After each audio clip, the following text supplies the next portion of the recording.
Hey everyone, welcome back to IGN Live at E3 2018. I'm Alana and I'm here with Jen O'Neill to talk about the Crash N'Sane Trilogy. Now, obviously we're not talking about the PS4 version that is already out, but I did want to start with one kind of broad question. When this was announced, people were so excited. Did you guys expect that at all? You know, we saw that the fans were craving it, had been asking for it for a long time, but the level of excitement, no, it definitely surprised us. I actually went to VidCon last year, and I was interviewing people and asking what game they were most excited about that year, and everyone was saying Crash, and that's even a demographic of people that's a lot younger than average. People who were 12 were saying Crash Bandicoot. I know, it's amazing. I think there's a real hunger for this kind of game again, and I think, Crash really fills that need to want to play a really fun and hard platformer. Yeah, and you guys actually have new content coming out June 29th. Yes. You've got a new level. Can you tell us a bit about that? Yeah, absolutely. So on June 29th, we're coming out on other platforms. So we're going to be out on Xbox, Xbox One, Switch. For PC players, we'll be out on Steam. And as a big thank you to all of our fans, Vicarious Visions has created a brand new level. It's called Future Tense. Okay, so that's what we're looking at right now. Yes, we're looking at Future Tense. So you can access it right away. You don't have to unlock anything. You can just hop right in and start playing. Can you play it from the start of the game, or is it considered kind of like an end game level, like you'll have to make sure Crash is upgraded to be able to play through it? I think it depends on your style of play. If you want to challenge yourself, then certainly you can start playing right away. I personally like to get the other abilities because I like to use the bazooka when I have especially challenging hazards. But certainly if you want to give yourself a challenge and jump right in, you certainly can. Okay, so what's kind of the vision behind the level? So the vision is, essentially there were two other future levels in Warped, and what we wanted to do is have our own spin on it. Spin. So our future, we believe the future is bright, so we've got it's a brightly lit level, there's new kinds of hazards. While it is a brand new level, it is inspired from from a cut level, which was the waterfall level. So if you go a bit further into the game, you'll see that there's some hazards that are reminiscent of the water wheel from the waterfall level. But again, we wanted to put our own flavor on it. We created new hazards. There's a lot of things to explore. So it's definitely a challenging level, not quite as challenging as Stormy Ascent. Okay. It's definitely challenging. Good to know. There's a lot to explore, so you can challenge yourself with the hard platforming, but also take a look around and find some unique areas as well. How exciting was it for you guys as a studio to get to make your own level like this? Oh, well, extremely exciting. Yeah. Because you have to realize that we had been working on the entire trilogy for so long, and in the process of working on it, we were learning how to make this kind of a game. It was actually a really cool educational experience to understand how Naughty Dog made a game like this. And so with that learning, we were able to take that forward into this level. You guys even had a lot of changes sort of since the launch of the N'Sane Trilogy. You guys have iterated a lot of changes. You've kind of fixed some things that people have found difficult. Are we going to get any extra content like that on June 29th? What we've done in the past is still there. So for those of you, we really thought about the modern gamer and how there's some quality of life additions that we needed to add to make it slightly less painful. So, you die a lot in this game, and we wanted to be sensitive to that. So we added more checkpoints after a certain point. You get access to the Ocumask a bit more if you're struggling. So, we want people to really be able to enjoy the content and experience it all. And so those additions help with that.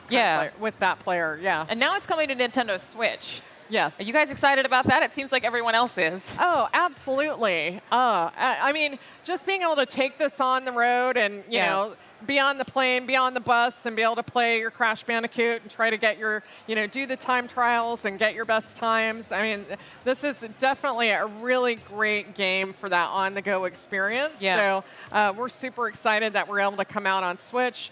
Earlier, Kyle was, my friend here, Kyle's playing on the Xbox One, and we're able to push the graphics even more. So 4K HDR is looking really great. When we do our day one patch release for PS4, that will be in HDR as well. So you're going to get even more enhanced graphics. It's a beautiful game. Certainly, might make you want to upgrade your TV if you haven't already. Finally get that 4K. I mean, it's a good time for me to ask is how has it been working with all this different hardware, with the Xbox One X, with the PS Pro, and with the Switch?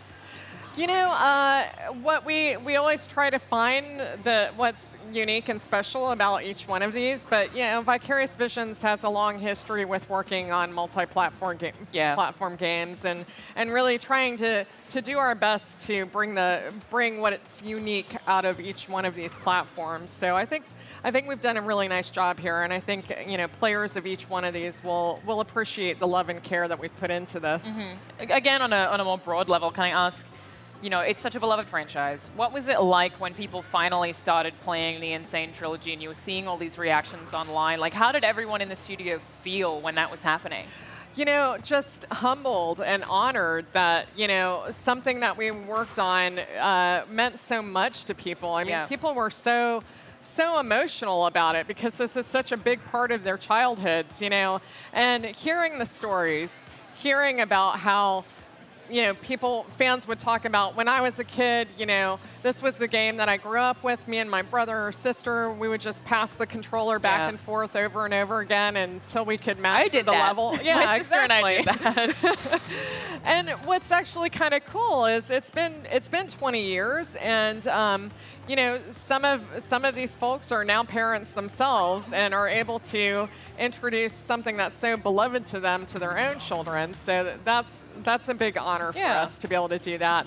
And then on top of it, to be able to introduce a brand new level, again, for all of those folks who are really into speed running and setting records, well, now they have a new piece of content that they get to do that with. I actually did read a little bit about how you guys kind of have that as a focus for the new level. Can you delve into how you've kind of fostered that a little bit? Sure. The team that was working on it really thought about speedrunning. They're speedrunners themselves. I mean, you don't want to touch some of the folks that are working at VV.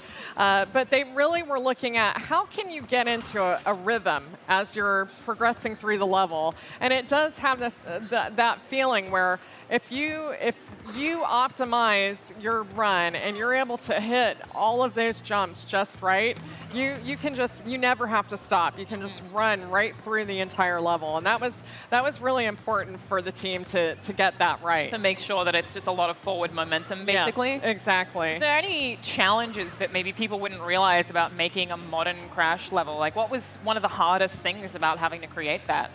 Oh gosh, I'm sure there's a lot of challenges there, but yeah, I think it's that balance of making sure that you're appealing to all different kinds of Crash players, because yes, there is the speedrunner, but there's also the more casual player that just wants to explore the world and just enjoy what Crash is. So making sure that there's all kinds of variables in the gameplay is just something that's a little extra challenging. So I wouldn't be surprised if you can't talk too much about this, but has working on this level made the studio feel a little inspired to maybe make a new Crash game? Well, there's nothing I can talk about right now at all, but certainly, who knows? Who knows what the future Everyone holds. hopes so, but no, I totally knew you would say that. But I did want to ask, just for the trilogy as a whole, what was your favorite thing about working on it? On the entire franchise, or just the... Both. Oh, What's gosh. the best thing about working on Crash? The best thing, there are so many things, so many moments. I mean, I can think of a really fun moment for me was just seeing the whole studio just get energized by it, and we had our own speedrun competitions, and That's really cool. You know, seeing everybody, like we're fans too. We're not just developers on this. Like we grew up with this, and you know, being able to work on something like this is like it's a dream come true. So Yeah. certainly that was a really great moment for us. So for anyone out there who has never played Crash, who might be able to play it on June 29th on the new platforms, what would you say to get those people into Crash? You know, Crash is like no other game that's currently out there. I feel like Crash himself has such a great deal of charm, you know, and we also have Coco, his sister, that you can play with. And, you know, it's just a fun game to challenge yourself and just experience again and again. And super watchable. I think it's really fun to play with a group of people and hand off the controller and see who can make it through the best. So actually, like before we wrap this up, just that's the thing that I wanted to throw to is when N'Sane Trilogy was still demoing, I was passing the controller back and forward with my mom. Oh, really? Yeah, who'd never played Crash before, but had seen my sister and I playing it when we were kids. And so she tried it, and she was getting really good at it. It was probably like one of the proudest moments I've had with my mom, being like, she's actually getting really good at Crash, and it's hard. So I think you're right that one of the best things about the entire Crash franchise is that it's very, very accessible. And oh yeah, absolutely. Well, I actually, so I have twins. They're 5 years old, and I definitely have handed them the controller and have them play. And you know, if they're gonna represent me correctly, they really need to be good. So I make them practice. That's their homework. Some kids practice piano. My children practice Crash. That's what we do in my house. Ever. That's the greatest. All right. So when can everyone who's not on PS4 get their hands on Crash N'Sane Trilogy? So just to remind us. if you have an Xbox One, if you have a Switch, if you're a PC player, it's available on June 29th. For PS4 players, definitely come back and play it again, because Future Tense is going to be available on June 29th.